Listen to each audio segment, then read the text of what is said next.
ایک طالب علم نے جب مصر کی ایک یونیورسٹی میں داخلہ لیا، وقت ہونے پر اس نے نماز پڑھنے کی جگہ تلاش کرنا چاہی تو اسے بتایا گیا کہ یونیورسٹی میں نماز پڑھنے کی جگہ تو نہیں ہے، ہاں مگر تہہ خانے میں بنے ہوئے ایک کمرے میں اگر کوئی چاہے تو وہاں جا کر نماز پڑھ سکتا ہے۔ طالب علم یہ بات سوچتے ہوئے کہ دوسرے طالب علم اور اساتذہ نماز پڑھتے بھی ہیں یا نہیں، تہہ خانے کی طرف اس کمرے کی تلاش میں چل پڑا۔ وہاں پہنچ کر اس نے دیکھا کہ نماز کے لیے کمرے کے وسط میں ایک پھٹی پرانی چٹائی تو بچھی ہوئی ہے، مگر کمرہ صفائی سے محروم اور کاٹ کباڑ اور گرد و غبار سے اٹا ہوا ہے، جبکہ یونیورسٹی کا ایک ادنا ملازم وہاں پہلے سے نماز پڑھنے کے لیے موجود ہے۔ طالب علم نے اس ملازم سے پوچھا، کیا تم یہاں نماز پڑھو گے؟ ملازم نے جواب دیا، ہاں، اوپر موجود لوگوں میں سے کوئی بھی ادھر نماز پڑھنے کے لیے نہیں آتا، اور نماز کے لیے اس کے علاوہ کوئی جگہ بھی نہیں ہے۔ طالب علم نے ملازم کی بات پر اعتراض کرتے ہوئے کہا، مگر میں یہاں ہرگز نماز نہیں پڑھوں گا، اور اوپر کی طرف سب لوگوں کو واضح دکھائی دینے والی مناسب سی جگہ کی تلاش میں چل پڑا، اور پھر اس نے ایک جگہ کا انتخاب کر کے نہایت ہی عجیب حرکت کر ڈالی۔ اس نے بلند آواز سے اذان کہی۔ پہلے تو سب لوگ اس کی عجیب حرکت پر حیرت زدہ ہوئے، پھر وہ ہنسنے لگے اور قہقہے لگانے شروع کر دیے، انگلیاں اٹھا کر اس طالب علم کو پاگل اور اجڑ شمار کرنے لگے، مگر یہ طالب علم تھا کہ کسی چیز کی پرواہ کیے بغیر اذان پوری کہہ کر تھوڑی دیر کے لیے ادھر ہی بیٹھ گیا۔ اس کے بعد دوبارہ اٹھ کر اقامت کہی اور اکیلے ہی نماز پڑھنا شروع کر دی۔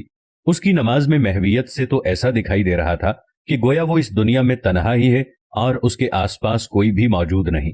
دوسرے دن پھر اسی وقت پر آ کر اس نے وہاں پھر بلند آواز سے اذان دی، خود ہی اقامت کہی اور خود ہی نماز پڑھ کر اپنی راہ لی، اور اس کے بعد تو یہ معمول ہی چل نکلا۔ ایک دن، 2 دن، 3 دن، وہی صورتحال۔ پھر قہقہے لگانے والے لوگوں کے لیے اس طالب علم کا یہ دیوانہ پن کوئی نئی چیز نہ رہی، اور آہستہ آہستہ قہقہوں کی آوازیں بھی کم سے کم ہوتی گئیں۔ اس کے بعد پہلی تبدیلی کی ابتدا ہوئی۔ نیچے تہہ خانے میں نماز پڑھنے والے ملازم نے ہمت کر کے باہر اس جگہ پر اس طالب علم کی اقتدا میں نماز پڑھ ڈالی۔ ایک ہفتے کے بعد یہاں نماز پڑھنے والے 4 لوگ ہو چکے تھے۔ اگلے ہفتے ایک استاد بھی آ کر ان لوگوں میں شامل ہو گیا۔ یہ بات پھیلتے پھیلتے یونیورسٹی کے چاروں کونوں میں پہنچ گئی۔ پھر ایک دن چانسلر نے اس طالب علم کو اپنے دفتر میں بلایا اور کہا، تمہاری یہ حرکت یونیورسٹی کے معیار سے میل نہیں کھاتی، اور نہ ہی یہ کوئی مہذب منظر دکھائی دیتا ہے کہ تم یونیورسٹی ہال کے بیچوں بیچ کھڑے ہو کر اذانیں دو یا جماعت کراؤ۔ ہاں، میں یہ کر سکتا ہوں کہ یہاں اس یونیورسٹی میں ایک کمرے کی چھوٹی سی صاف ستھری مسجد بنوا دیتا ہوں، جس کا دل چاہے نماز کے وقت وہاں جا کر نماز پڑھ لیا کرے۔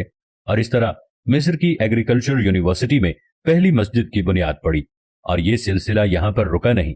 باقی کی یونیورسٹیوں کے طلباء کی بھی غیرت ایمانی جاگ اٹھی، اور ایگریکلچر یونیورسٹی کی مسجد کو بنیاد بنا کر سب نے اپنے اپنے ہاں مسجدوں کی تعمیر کا مطالبہ کر ڈالا، اور پھر ہر یونیورسٹی میں ایک مسجد بن گئی۔